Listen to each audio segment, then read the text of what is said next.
welfare development কাউন্সিলে এতিয়া BTC থকা তিনিটা দলৰ ভিতৰত কোনটো দলক সমৰ্থন কৰিব যোগদান কৰিব মানে কোনটো দলক সাপোর্ট করব আমি অকল বিটিসি নহয় তো আমি তো অল অসম বেলেগ কুৱেশ্যন কৰক আমি অকল বিটিসি নহয় আমি অল অসম হয় আৰ এটা কোন দলক কি সমৰ্থন কৰিম এইটোতো আমি কোনো ডিসিশন লোৱা নাই যেহেতু আমি অসম চৰকাৰৰ লগত আছো আৰ অসম চৰকাৰৰ লগত থাকিম ডক্টৰ হিমন্ত বিশ্ব শৰ্মাই যেহেতু আমাৰ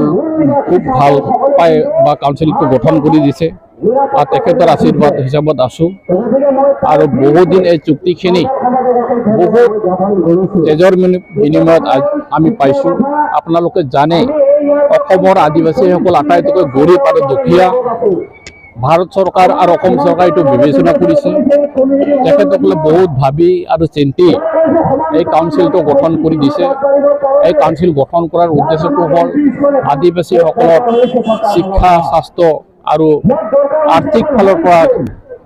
উন্নতিৰ কাৰণে যিমানখিনি সম্ভৱপৰ হয় তাৰ কাৰণে এটা দফাসমূহ আছে আৰু এই দফাসমূহ আমি ৰূপায়ণৰ কাৰণে আমি চেষ্টা কৰি আছো আৰু আমি কৰি যাম আর এই কাউন্সিল গঠনের কারণে আমি বর্তমান বিজেপি সরকার আমি অশেষ ধন্যবাদ জানাইছো বিশেষ করে আমার ডক্টর হিমন্ত বিশ্ব শর্মার যথেষ্ট অবদান আছে আমার ভারতের গৃহমন্ত্রী অমিত শাহ ডাঙৰীয়াও যথেষ্ট এটা অবদান আছে তেখেতসকলৰ আসলে আমি চিৰঋণী আৰু কৃতজ্ঞ প্ৰকাশ কৰিছো শহীদসকলৰ কাৰণে এককালীন সিহঁত তেখেতসকলে সাহায্য পাব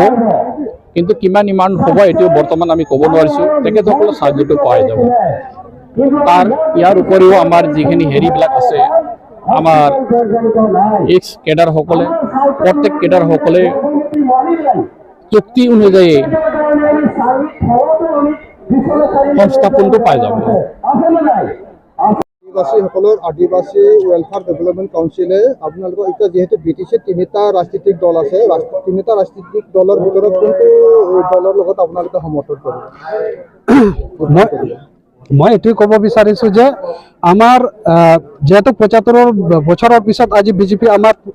আদিবাসী নামখন পৰিচয় পালো অসমত সেইকাৰণে আমি বিজেপি চৰকাৰক সাপোৰ্ট কৰিম আৰু নিশ্চয় বিজেপি চৰকাৰৰ কাৰণে কাম কৰি যাম আমি কাৰণ বিটিচিত আমাক সময় নালাগে এইটো আমি বাৰে বাৰে কৈ আছো কাৰণ বহুত বুদ্ধিজীৱীৰ লগত আমি বহি আছো আৰু অলৰেডি আমি ভিতৰত প্লানিং কৰিছো নৱেম্বৰ লাষ্টত আমাৰ বিটিচিত ওয়েলকাম প্ৰগ্ৰাম ডাঙৰকে হ'ব এই প্ৰগ্ৰাম হোৱাৰ পিছত ইলেকশ্যন ওচৰে যিমান আমাৰ বিটিচিত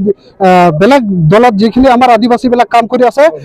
ইলেকশ্যন আগে আগে সব আমাৰ আদিবাসী সেইটো দল ত্যাগ কৰি পেলাই আমাৰ বিজেপিত যোগদান কৰিব সেইটো একদম অলৰেডি একদম 100% আমাৰ খাটাং আছে যেহেতু আমি কিছুমান বুদ্ধিজীৱীৰ লগত আলোচনা কৰিছো আৰু যে কেইটা পাৰ্টিৰ লগত কাম কৰিছে সেই কেইটাৰ লগত আমি আলোচনা কৰিছো সিহঁতে বিজেপিত যোগদান কৰিব ইলেকশ্যন আগে আগে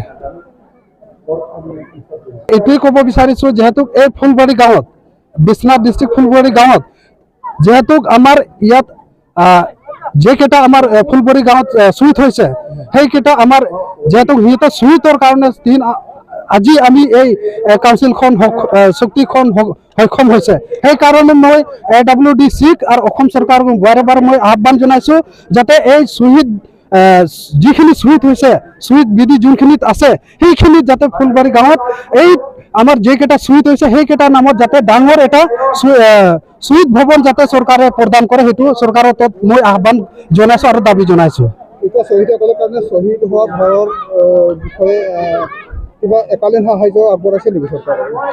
যেহেতু আমাৰ একটত আছে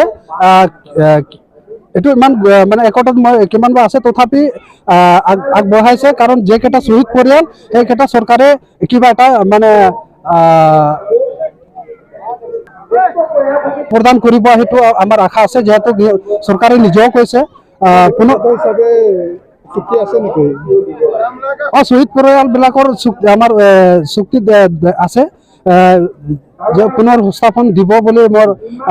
আশা আছে আৰু কৰিব মানে চৰকাৰে